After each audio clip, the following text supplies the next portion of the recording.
सुप्रभात। आज हम अपने पाठ्यक्रम के अंतर्गत राम नरेश त्रिपाठी द्वारा रचित कविता पथिक का अध्ययन करेंगे और देखेंगे कि इस कविता में कितना प्राकृतिक सौंदर्य है। यहाँ कवि ने एक ऐसे पथिक का वर्णन किया है जो समुद्र के किनारे खड़ा हुआ है और देखता है कि ऊपर नीला आकाश दिखाई दे रहा है और नीचे समुद्र का नीला जल दिखाई दे रहा है और उसी के दोनों के बीच सूर्योदय हो रहा है और रंग बिरंगे बादलों को देख करके कवि मोहित हो जाता है और उसका मन करता है कि वो भी बादलों की सवारी करे, बादलों के बीच बैठ करके समुद्र की लहरों में विचरण करे और सूर्योदय के समय जो उसका प्रतिबिंब समुद्र पर पड़ रहा है उसे देख करके उसको लगता है कि मानो ये लक्ष्मी जी का सुनहरा मंदिर, लक्ष्मी जी का उज्जवल मंदिर है सफ़ेद रंग का, जिस पर सुनहरे रंग का कंगूरा जिसको गुंबद बोला जाता है वो दिखाई दे रहा है। तो ऐसा लगता है कि उस पर लक्ष्मी जी की सवारी आने वाली है। जो सूर्य की किरणें हैं, सूर्य की किरणें जो समुद्र पर पड़ रही हैं, तो ऐसा लगता है कि प्रकृति ने लक्ष्मी जी के आने के लिए सोने की सड़क का निर्माण किया है। तो इसी के साथ कवि लिखता है कि प्रतिक्षण नूतन वेश बनाकर रंग बिरंग निराला, रब के सन्मुख थिरक रही है नभ में वारिद माला। नीचे नील समुद्र मनोहर, ऊपर नील गगन है, घन पर बैठ बीच में विचरूं यही चाहता मन है। कवि कह रहा है कि मेरे सामने सूर्य और बादलों का समूह दिखाई दे रहा है और इसका सौंदर्य देख करके ऐसा लगता है कि बादलों की मंडली नित्य माने लगातार हमेशा नए और रंग बिरंगे रूप बनाकर सूर्य के सामने थिरक रही है, माने नाच रही है। और नीचे देखता है तो मन को अच्छा लगने वाला मनोरम नीला समुद्र है और ऊपर नीला आकाश है और ऐसे में कवि पथिक के माध्यम से कह रहा है, पथिक कहता है कि ऐसे में मेरा मन चाहता है कि मैं भी बादलों के बीच बैठकर आनंद विहार करूं, घन पर बैठ बीच में विचरूं यही चाहता मन है। पथिक कहता है कि मैं चाहता हूं कि बादलों के बीच बैठ जाऊं और आनंद विहार करूं। दूसरा पद देखें, समुद्र का वर्णन करता है यहाँ पर कवि। रत्नाकर गर्जन करता है, महानिलय बहता है, हरदम यह हौसला हृदय में प्रिय भरा रहता है। इस विशाल विस्तृत महिमा में रत्नाकर के घर के कोने कोने में लहरों पर बैठ फिरूं जी भर के। कवि यहाँ कह रहा है कि मेरे सामने समुद्र लहरा रहा है, माने गर्जना कर रहा है, समुद्र गर्जन कर रहा है और उसी के साथ मलयगिर से निकलने वाली सुगंधित हवाएं बह रही हैं। मलयगिर पर्वत से सुगंधित हवाएं निकल करके आ रही हैं और अपनी प्रिया को संबोधित करते हुए पथिक कहता है, हे प्रिय, इन्हें देखकर मेरा मन उत्साह से भर जाता है, भरा रहता है। जब मैं इनको देखता हूँ तो मेरा मन जो है उत्साह से भरा रहता है कि मैं इस विशाल विस्तृत और महान सागर रूपी घर के कोने कोने में जाऊं। सागर भी इतना फैला हुआ है, इसके कोने कोने में मैं विचरण करूं, घूम के आऊं, देखूं और इसकी लहरों पर बैठूं और जी भर करके इसमें आनंद विहार करूं। समुद्र की लहरों के ऊपर बैठ करके कवि जो है समुद्र के कोने कोने में विचरण करना चाहता है। तो यहाँ आप देखें कि प्रकृति की सुंदरता का कवि ने किस तरह से वर्णन किया है और समुद्र की गर्जना तर्जना, सुगंधित हवाएं जो बह रही हैं, तो इस तरह से इसमें विरोधाभासी दिखाई दे रहा है, सौंदर्य दिखाई दे रहा है। कवि का प्रकृति प्रेम पूरी तरह से उभर करके सामने आ रहा है। अगला पद देखते हैं।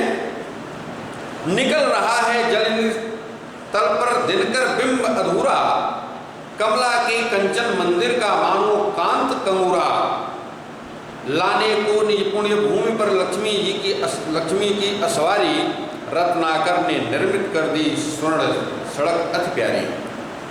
कभी यहां लिख रहा है कि पथिक अपने प्रिय को संबोधित करते हुए कह रहा है कि हे प्रिय, देखो सामने समुद्र की सतह पर सूर्य की अधूरी छवि उभर रही है, माने सूर्योदय हो रहा है और उसका प्रतिबिंब जो है समुद्र पर पड़ रहा है। तो पथिक बता रहा है कि समुद्र की सतह पर सूर्य की अधूरी छवि उभर रही है, माने आधा सूर्य जो है समुद्र के तल पर है और आधा समुद्र के भीतर या उससे पीछे उसकी ओट में छिपा हुआ है। माने कुल मिला के कह सकते हैं कि उस समय आधा सूर्य ही दिखाई दे रहा है और उसका सौंदर्य देख करके पथिक को ऐसा लग रहा है, कहता है कि ऐसा लग रहा है मानो यह लक्ष्मी जी के स्वर्णिम मंदिर का चमकता हुआ कंगूरा हो। लक्ष्मी जी के मंदिर पर कंगूरा, यहाँ समुद्र को क्या बताया? लक्ष्मी जी का मंदिर बताया और सूर्योदय को उसका गुंबद कंगूरा बताया। अर्थात कहने का भाव कि समुद्र लक्ष्मी जी का सुनहरा मंदिर प्रतीत होता है और सूर्य उसका उज्जवल पूरी तरह से कंगूरा दिखाई दे रहा है। और फिर पथिक बता रहा है कि ऐसा लग रहा है, ऐसा प्रतीत हो रहा है कि मानो लक्ष्मी की सवारी को इस पूर्ण धरती पर उतारने के लिए समुद्र देव ने बहुत सुंदर स्वर्णिम मार्ग का निर्माण कर दिया है। माने जो सूर्य की किरणें पड़ रही हैं उसको कवि क्या बता रहा है कि सड़क है और इसी से लक्ष्मी जी आएंगी। तो यहाँ पर कवि की कल्पना शक्ति पूरी तरह से चमत्कारिक रूप से दिखाई दे रही है और उस भांति भांति कल्पनाएं करते हुए वो पथिक के माध्यम से संदेश दिलवा रहा है उसकी प्रियतमा को। अगले पद में निर्भय दृढ़ गंभीर भाव से गरज रहा सागर है, शहरों पर लहरों का आना सुंदर अति सुंदर है, कहो यहाँ से बढ़कर सुख क्या पा सकता है प्राणी, अनुभव करो हृदय से हे अनुराग भरी कल्याणी। फिर अपने प्रिय को संबोधित करते हुए कवि लिख रहा है पथिक के माध्यम से, निर्भय माने निडर होकर के, दृढ़ गंभीर भाव से, निडरता पूर्वक पूरी तरह से निडर होकर के दृढ़ता पूर्वक समुद्र जो है गर्जना कर रहा है। माने उसकी लहरें जो हैं बहुत नीचे से निकल करके उठ करके आ रही हैं और ऐसे उठ रही हैं कि जहाँ मानो उनको किसी का भय ही नहीं है, किसी से भयभीत नहीं है। और समुद्र की एक लहर के ऊपर लहरों पर लहरों का आना, माने एक लहर आती है उसके पीछे पीछे दूसरी लहर चली आ रही है, एक लहर पर दूसरी लहर लगातार चली आ रही है और यह दृश्य बहुत ही सुंदर प्रतीत हो रहा है। पथिक बता रहा है अपने प्रिय को कि यह दृश्य देख करके बहुत ही अच्छा लग रहा है, बहुत ही सुंदर लग रहा है। और फिर अपनी प्रिया को संबोधित करते हुए कहता है, हे प्रेममयी मंगलमयी प्रिया, अनुराग भरी कल्याणी, हे प्रेममयी प्रिया, तुम इस सौंदर्य को अपने हृदय से अनुभव करो, फील करो, माने अनुभव करो। मैं तो यहाँ देख रहा हूँ लेकिन तुम वहाँ इसका अनुभव करो और बताइए कि इस संसार में इस सौंदर्य से बढ़कर भी कोई सुख है। लगता है नहीं है, और इस प्रकृति के सौंदर्य का कोई मुकाबला नहीं है। माने इस सौंदर्य से किसी और सौंदर्य की समानता नहीं की जा सकती है। यहाँ पर कवि ने इसको संबोधन शैली में लिखा है, इसलिए इसका सौंदर्य और अधिक बन गया है और पूरी तरह से पद जो है सजीव हो गया है। अगला पद देखते हैं। जब गंभीरतम अर्ध निशा में जग को ढक लेता है, अंतरिक्ष की छत पर तारों को छिटका देता है, सस्मित बदन जगत का स्वामी मृदु गति से आता है, तट पर खड़ा गगन गंगा के मधुर गीत गाता है। कवि यहाँ बता रहा है कि जब रात होने को आती है और अंधेरा छा जाता है, रात होने को आती है, अंधेरा छा जाता है, और धीरे धीरे जब आधी रात हो जाती है, तो आकाश में तारों की छटा जो है अद्भुत दिखाई देती है। तो उसी का वर्णन कवि पथिक के माध्यम से कह रहा है कि जब अर्ध निशा माने आधी रात हो जाती है और चारों ओर घनघोर अंधेरा छा जाता है, जग को ढक लेता है, पूरी तरह से अंधेरा छा जाता है और सारा संसार उस अंधेरे में ढक जाता है। और जब यह स्थिति बनती है तो यही अंधेरा आकाश की छत पर जगमगाते हुए तारों को छिटका देता है। माने तारे पूरे आकाश मंडल में बिखर जाते हैं, दिखाई देते हैं, और पूरी तरह से आकाश सजा हुआ प्रतीत दिखाई देता है। लगता है कि आकाश तारों से पूरी तरह सज गया है। और तब यह जगत सस्मित बदन जगत का स्वामी यहाँ सूर्य को कहा गया है, मुस्कुराता हुआ, सस माने मुस्कुराहट के साथ, जगत का स्वामी माने सूर्य मुस्कुराते हुए मुख से धीरे धीरे, बदन माने होता है मुख, धीरे धीरे आता है और तट पर खड़ा गगन गंगा के मधुर गीत गाता है। और इस आकाश गंगा के किनारे माने उसकी ओट में खड़ा होकर के मधुर गीत गाता है, मनमोहक गीत गाता है उसके सौंदर्य को देख करके। और कवि यहाँ कहना चाह रहा है कि रात में सूर्य जो है छिप छिप कर आकाश गंगा के सौंदर्य का पान करता है। माने आकाश गंगा इतना सुंदर दिखाई दे रही है, इतना सौंदर्य है उसका कि सूर्य भी अपने आप को उसका पान करने से रोक नहीं पाता है। तो यहाँ पर सूर्य का मानवीकरण किया गया है। गंभीरतम माने घने अंधेरे को भी एक मानव की तरह प्रस्तुत किया गया है, क्योंकि लिखा गया है कि यही गंभीरतम जो है आकाश को तारों से सजा देता है। अगला पद। उससे ही विमुक्त हो नभ में चंद्र विहंस देता है, वृक्ष विविध पत्तों पुष्पों से तन को सज लेता है, पक्षी हर्ष संभाल न सकते मुग्ध चहक उठते हैं, फूल सांस लेकर सुख की सानंद महक उठते हैं। इसी सौंदर्य के चलते, इसी सौंदर्य को देखते हुए कवि फिर लिख रहा है कि रात के समय आकाश गंगा का जो सौंदर्य होता है उसे देख करके चंद्रमा भी बेहस उठता है, माने हंस देता है, प्रसन्न हो जाता है, खिल जाता है, तब यह हंसकर खिल उठता है। कहने का भाव यह है कि जो चंद्रमा मुस्कुरा रहा है, खिल रहा है, यह भी मानो प्रकृति की लीला से मुग्ध है, पूरी तरह से मोहित हो गया है।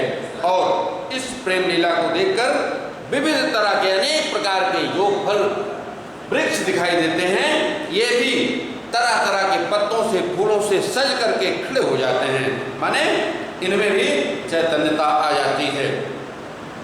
और पक्षीगण हैं, ये उस खुशी को संभाल नहीं पाते और चहक उठते हैं, चहकना प्रारंभ कर देते हैं, वे मुग्ध होकर के चहकने लगते हैं, माने अपनी प्रसन्नता को इतना व्यक्त करने के लिए कि माने ये खुशी उनसे संभल नहीं रही है और वे चहकने लगते हैं। और फूलों के लिए कवि लिखता है कि फूल सुख की सांस लेते हैं और आनंद पूर्वक महक उठते हैं, महकने लगते हैं। तो यहाँ भी कवि ने प्रकृति का मनोरम वर्णन किया है, मानवीकरण किया है। अनुप्रास की छटा भी यहाँ दिखाई देती है। विविध वृक्ष पत्तों पुष्पों, यहाँ पर जो है अनुप्रास अलंकार है। भाषा जो है, शब्द जो है संस्कृत निष्ठ है, माने संस्कृत के शब्द हैं, और अभिव्यक्ति जो है पूरी तरह से प्रवाहपूर्ण है। अगले पद में देखते हैं, वन उपवन गिर सान कुंज में मेघ बरस पड़ते हैं, मेरा आत्म प्रलय होता है, नयन नीर झड़ते हैं। पढ़ो लहर तट तृण तर गिर नभ किरण जलद पर प्यारी, लिखी हुई वह मधुर कहानी विश्व विमोहन हारी। कब यहाँ जो है अपनी प्रिया को फिर से कह रहा है कि अभी ये समुद्र के किनारे ही खड़ा है, वहीं का पूरी तरह से वर्णन कर रहा है। और कवि लिखता है कि प्रकृति में चल रही प्रेम लीला को देखकर मेघों से रहा नहीं जाता। माने प्रकृति कितनी प्रेममयी हो गई है, इसको देख करके बादल रह नहीं पाते हैं, और वो क्या करते हैं, अपनी प्रसन्नता को व्यक्त करने के लिए वनों पर, उपवनों, पहाड़ों, कुंजों, समुद्र तल पर बर्फ पड़ते हैं। माने खुशी के मारे वो बरसने लगते हैं। और पथिक भी यहाँ पूरी तरह से भाव विह्वल है, उसके नेत्रों से अश्रुधारा निकलने लगती है, खुशी के आंसू छलक पड़ते हैं। पथिक कहता है, फिर लिखता है कि अपनी प्रिया को, हे प्रिया, प्रकृति में चारों ओर मधुर प्रेम कहानी चल रही है। प्रकृति जो है पूरी तरह से प्रेम से पूर्ण है। इसे समुद्र की लहरों में, समुद्र के तट पर, हरे भरे तिनकों में, पहाड़ों पर सज कर खड़े हुए वृक्षों में, वर्षा से भीगते पहाड़ों में, तारे से ढके आकाश में, सूर्य की उज्जवल किरणों में, बरसते हुए बादलों में पढ़ो, देखो और अनुभव करो। कवि लिख रहा है, जो पथिक के माध्यम से अपनी प्रिय को संदेश दिलवा रहा है कि ये जो घटना घटित हो रही है, इसको तुम देखो, पढ़ो और अनुभव करो। और यह प्रेम कहानी जो है पूरे संसार को मोहित किए हुए है। तो और अंतिम पद देखें, कैसी मधुर मनोहर उज्जवल है यह प्रेम कहानी, जी में है अक्षर मन इसके बनू विश्व की वाणी, स्थिर पवित्र आनंद प्रवाहित सदा शांत सुखकर है, आहा प्रेम का राज परम सुंदर अतिशय सुंदर है। कब यहाँ लिख रहा है कि पथिक अपनी प्रिया को बता रहा है कि प्रकृति में जो प्रेम लीला चल रही है, मेरी इच्छा है कि मैं इसमें लीन हो जाऊं, इसी में समा जाऊं। यह इच्छा व्यक्त करते हुए कहता है कि मुझे सूरज और समुद्र की यह प्रेम कहानी बहुत ही मनोरम लग रही है, बहुत सुंदर लग रही है, बहुत ही उज्जवल प्रतीत हो रही है। इसे देखकर मेरा मन करता है मैं भी इसे शब्दों में व्यक्त करूं, माने मैं भी इसके विषय में कुछ बोलूं, मेरी उस प्रेम वाणी को पूरा संसार सुने। प्रकृति में सदा एक विचित्र आनंदमयी और सुखकारी शांति छाई रहती है, यहाँ प्रेम का ही राज्य छाया प्रतीत होता है। पथिक कहता है, वाह प्रेम का यह राज्य कितना सुंदर है, कितना सौंदर्य है इस प्रेममयी प्रकृति में। तो यहाँ कवि ने पूरी तरह से प्रकृति के प्रति अपना प्रेम प्रकट किया है, प्रकृति को उज्जवल, मधुर और मनोरम रूप व्यक्त करना चाहता है। इस काव्यांश में, इस पद में प्रकृति और प्रेम दोनों का संगम हो गया है। दैट्स